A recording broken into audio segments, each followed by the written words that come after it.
चमत्कारी वनस्पति सिंदूर। सिंदूर से सभी लोग परिचित हैं। हिंदू समाज के तो घर घर में इसका प्रयोग होता है।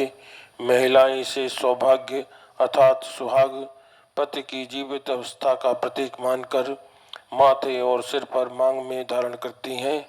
कुंवारी कन्याएं मांग नहीं भरती।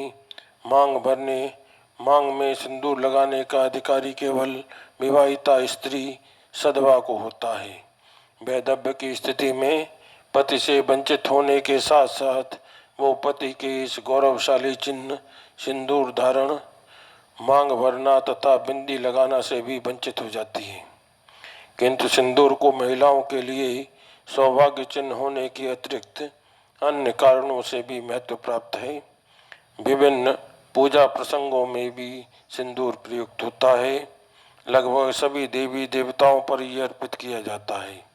सीता जी, राधा जी, पार्वती जी और दुर्गा जी तथा उनके समस्त प्रतिरूप सिंदूर से अलंकृत किए जाते हैं।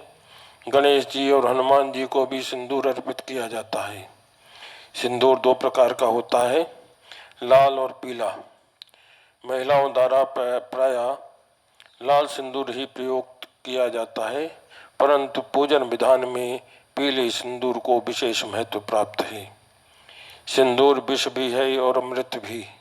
प्रयोग भेद से ये दोनों तरह के पोषक और मारक प्रभाव दिखाता है।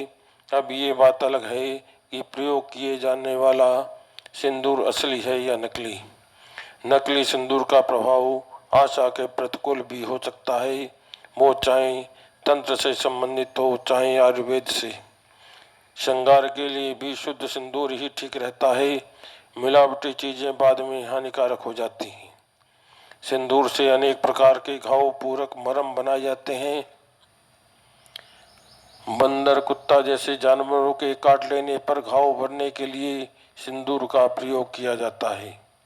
तांत्रिक प्रयोग: मंगलवार के दिन शुद्ध घी में सिंदूर मिलाकर वो लेप यदि हनुमान जी की प्रतिमा पर चढ़ाएं तो इससे वे भक्त पर बहुत प्रसन्न होते हैं। प्रत्येक पूजा में गौरी, गणेश, दुर्गा, पार्वती, सीता, लक्ष्मी, सरस्वती आदि देवियों, उनके चित्र, यंत्र, प्रतिमा पर सिंदूर अवश्य अर्पित किया जाता है।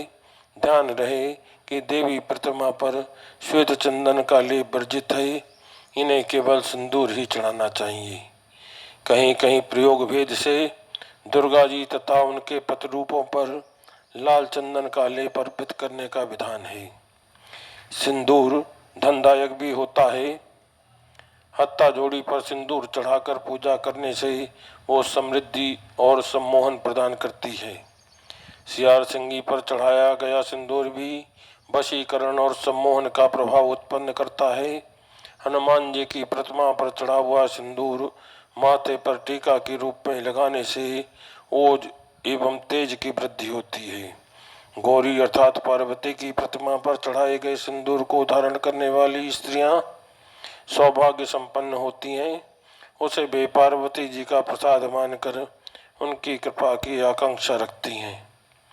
आयुर्वेद में सिंदूर के शोधन का विधान है। शोधित सिंदूर अनेक रोग विकार दूर करता है। इसके विपरीत यदि कोई व्यक्ति सादा नित्य प्रयोग में आने वाला सिंदूर खा ले अथवा चाट ले तो वो अनेक व्याधियों से ग्रस्त हो जाता है। सिंदूर भार में अधिक होता है, अतः पूजा या औषधि के लिए हल्का सिंदूर कभी नहीं लेना चाहिए। वो नकली होने के कारण वांछित प्रभाव नहीं दे पाता।